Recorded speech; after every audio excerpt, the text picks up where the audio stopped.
Hey everybody, welcome back to Dungeons and Newbies, where we cover Dungeons and Dragons, tabletop role-playing games, dungeon crawlers, and all things fantasy. I am your dungeon minion. That's right, you heard correctly. I said minion because I'm certainly no master. Today we have another unboxing and review, and I've been going through the different Dungeons and Dragons starter sets, the starter boxes, for different editions across the line. And this week we're going to be covering this Dungeons and Dragons, the basic game box, and this is basically a starting set for Dungeons and Dragons 3.5 edition.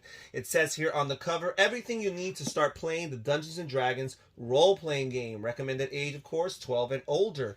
It says here that it includes a blue dragon. I did purchase this used. This copy is used, and I was not able to get the blue dragon that came with the original copy, but that is okay.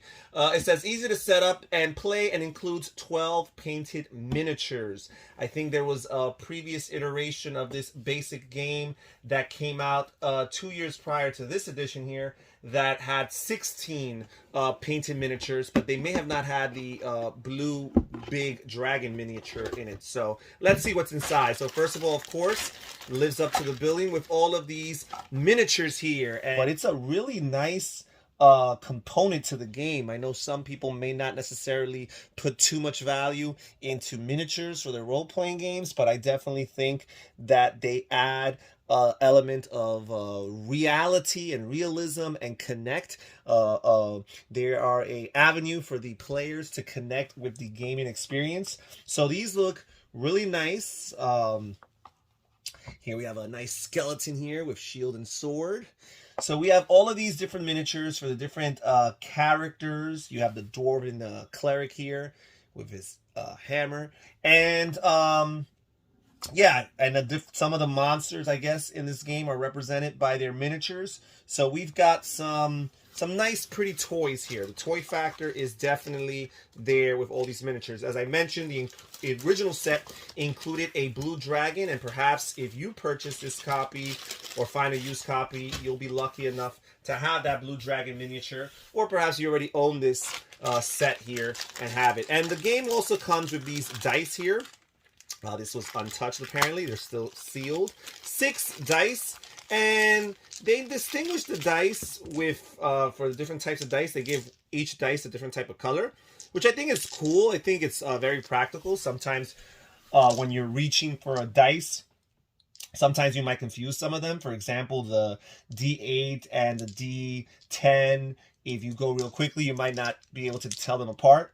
So the fact that they're different colors makes you know to grab the right one quickly and resolve the corresponding roll. So yeah, we have our typical dice. We have the D6, we have the D4, we have our D8 and our D10, we have our D12, and of course the ever so mighty D20, right? Ooh, I rolled a 17. How about that? So yes, you have your miniatures and you have your dice. And as I showed a few weeks ago, the recent 5th edition starter set doesn't come with any physical representation, which is not necessary because some people are totally okay experiencing the game through the theater of the mind, and other players are okay purchasing their own props, their own standees, their own miniatures to represent characters and monsters. But it's really cool when these box sets include them inside. So what else do we have here? We have a couple of books here. We have this pamphlet here which says read first, the basic game. It tells you a little bit about setup. Next, it says each player should read through his or her character book while the Dungeon Master reviews the quick play and first encounter sections of the Dungeon Master book. So not only do we have this Dungeon Master book here for the DM, for the Dungeon Master to read through, but we also have these character books. And there's 4 characters that this basic set comes with. We have the rogue, we have the wizard, we have the cleric here, and we have the fighter. And let's just take a peek inside, take a gander, see what we have here. So it says, you are the fighter. You are Regdar, a human fighter. You've been trained to fight with a sword and wear heavy armor. You're the best at hitting and damaging monsters with your attacks. Regdar likes to get up front in a battle, taking the fight directly to the monsters. You see dangerous missions as your job, and you love your job. As a human, you are adaptable and ambitious with a tendency to be daring and to champion all kinds of causes. So this book here tells you how to play your character, Regdar the Fighter. While your Dungeon Master gets ready to run the adventure, you should review the rules in this book. So each player gets their own individual description of the books, and although it tells you perhaps some of the particulars of your character, some of the information appears to be generic and probably shared throughout all the books. But it's cool that they have an individual book for each character here. Not only does that serve the purpose of making each player feel important and kind of identify with whatever character they chose to play the adventure with, but it's also very practical because it seems like the idea behind this game is quick setup and play, like just get right into it. So while the Dungeon Master is looking through the Dungeon Master book and getting familiar with it, and all the players are trying to just learn the rules, they can do so simultaneously because they're not going to have to purchase their own big player's handbook to read, or they're not going to have to fight in order to read the different rules in the basic rule book. Instead, they're going to have just enough rules to get started, and they're going to have it in their own little individual pamphlet so that while they're reading and getting familiar with the rules, all the other players are doing the same, right? So that, I think, is really cool, really neat, and really practical. So again, we have the Dungeon Master's book here. Let's take a little look inside here. It says you are the Dungeon Master. You control the monsters in the dungeon and guide the other players through the game. So this really breaks down the Dungeon Master experience. Very good for a novice, for a person early on or learning how to play the Dungeon Master role here. And it goes through different things here. What does the Dungeon Master do? So lots of explanation here about everything. It describes the adventurer's turn in detail.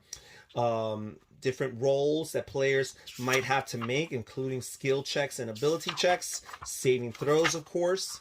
And then we have some encounters. So the encounters are right here in the Dungeon Master book, very similar to the other editions of the starter set that I've covered so far on this channel. And we start with the first encounter, which is simply enter the dungeon.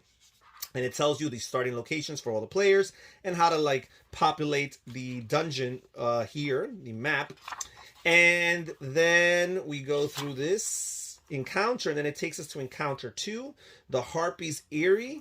And then we continue here. It goes through this encounter. Okay. Then we have encounter number 3, the Haunted Crypt. Okay, that sounds neat. So breaks down things. It tells you the relevant monsters in this particular encounter, including their stats. They're right there and included for you. Then we go into encounter number 4, the Minotaur Maze. And here again, we have a skeleton. We have Goblin Archer, Goblin Warriors. They'll be involved in this encounter. And here it tells us how we reach 2nd level.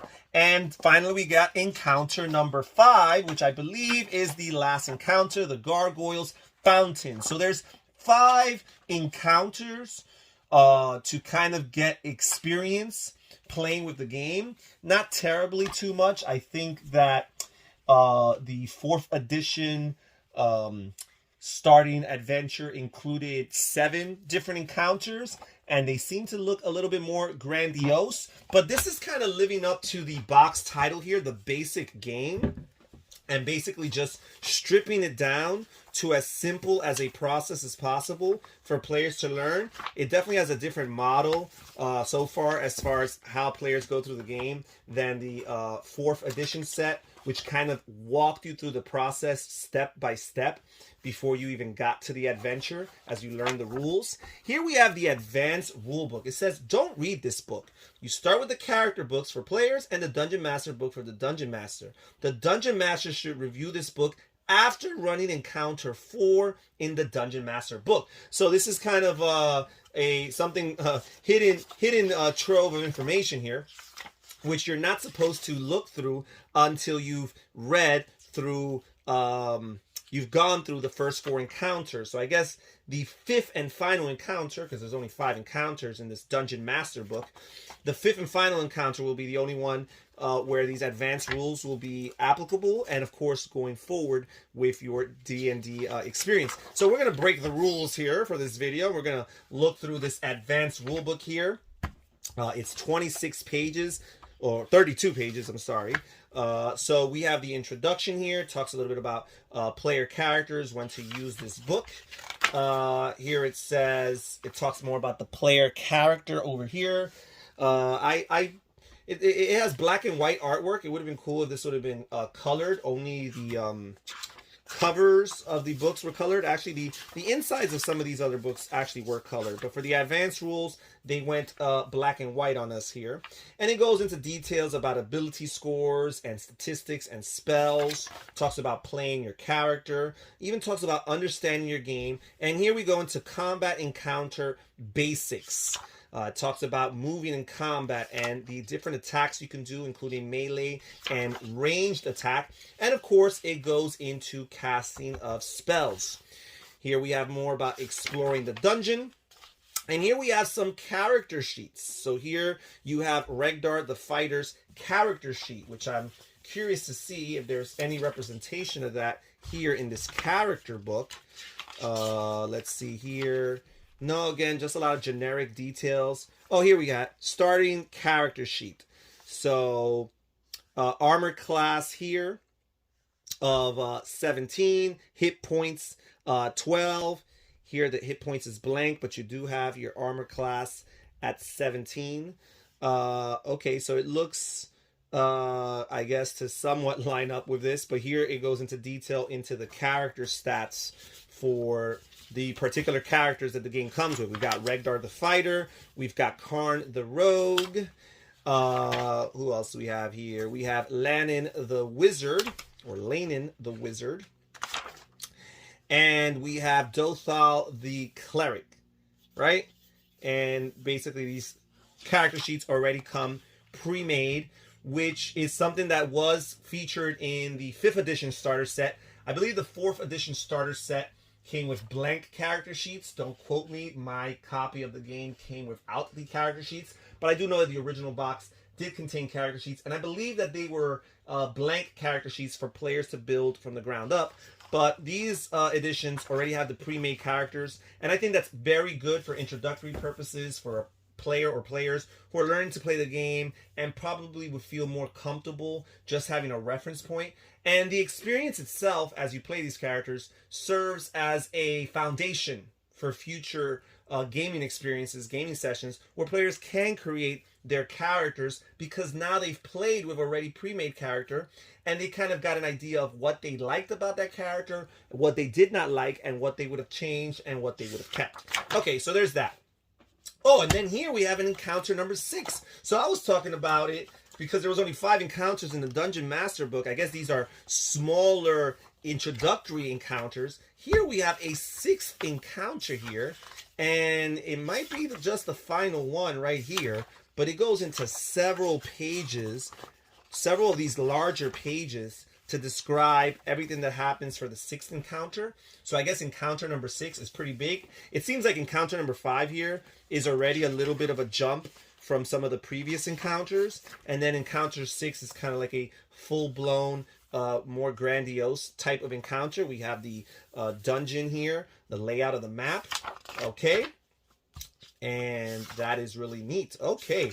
And then finally here at the back of the of this, we have some of the monsters' different stats, and there's not too many monsters in this game. They keep it very simple. We've got the harpy, the screaming harpy in particular. We've got the skeleton, the wandering skeleton.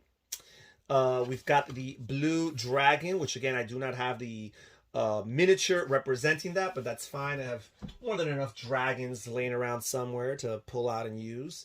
And then finally, we've got the Goblin Archer. So there's only a few, 4 different monsters that players can encounter. So again, they're keeping it very, very basic. There's only 4 characters to choose from as opposed to 5 that you find in the 5th edition set, and there's only 4 monsters to mess with, but that could be very helpful early on as you're learning the game. You only have to understand the stats and powers and abilities of 4 monsters. Very easy to digest. Okay, and then we have some Dungeon Master basics. Create your own dungeon, running the dungeon, make it up, and running the monsters. Okay. And here we have this product here, the Dungeons & Dragons Player's Kit. Includes Player's Handbook and Dice. Interesting. Okay. And we have some more advertisements. The Dungeons & Dragons Handbook. This is the 3.5 edition. The Player's Handbook, the Master's Guide, and the Monster Manual. And here we have some miniature booster packs. Okay, that's cool. For people who wanted to buy miniatures. Of course, these are all long out of print. This product was originally released in 2004, and this second printing here that I own here, I believe is from 2006. So these products are long gone. And that's it as far as the books, but we still have more stuff inside. We have these tokens here, although I was unable to get a copy with the blue dragon inside. I do have these unpunched tokens, and we have some different items here like scrolls and cloaks and shovels and pickaxes. We have some swords, we have some armor, some boots, some potions, some treasure chests, and some chamber doors. So I'm not gonna pull these out just yet, punch these out just yet, but it's cool to know that they're there for me to punch out myself. Here we have, just basically a reply, basically like a survey telling them how happy we are with their product. Okay. And then we have here, still in shrink wrap, the different boards that the game comes with. Now, the 5th edition starter set came with no physical representation of the game. You had no maps. Or at least not maps that you can play on. You had some drawings and layouts of the land inside the rule books, but you had no tokens, no standees, or no miniatures representing your characters and your monsters. Here in the 5th edition, or the 3.5 edition, I should say, not only do we have nice 3-dimensional miniatures, painted and all, to represent our characters and the monsters that are in this game, but we also have these boards which you will use, and these are all double-sided boards, and you will use them in different orientations and configurations in order to depict the different dungeons that you will find in your different encounters in the advanced rulebook and in the Dungeon Master's Guide. So it's cool to know. You just grab the correct corresponding tile here, and it has a letter to designate it. We have 3B and 3A. They're double-sided, as I mentioned. And then you can just create your own dungeon, and you don't have to worry about drawing a map or something along those lines, or using flimsy inferior material, because this is very solid, thick cardboard, cardstock type of tiles here. And I think this is a very helpful resource, not only for these introductory adventures, but in future experiences when you're running other adventures and campaigns and creating your own. It's great to have a resource like this to utilize for that. And that's pretty much it. That's all that comes in this box. I like the cover art here. Again, too bad that I do not have the blue dragon in this copy, but that's it for this episode. Thank you so much, guys, for joining us here on Dungeons and Newbies. Please comment down below. Tell us what you think about this. I do plan later on this week, hopefully, to record a video unboxing and review of the starting box for 3E, for edition 3E, 3rd edition Dungeons and Dragons. This here's the basic game, kind of like a quasi starter set for 3.5. But later on this week, I'm going to cover the starting box for 3.0. and share what's inside of that box for you guys to see. Hopefully next week I'll be back opening even more starting sets and introductory resources for Dungeons and Dragons. And that's it for today's video. Thank you, guys. This is your Dungeon Minion saying take care. Bye-bye.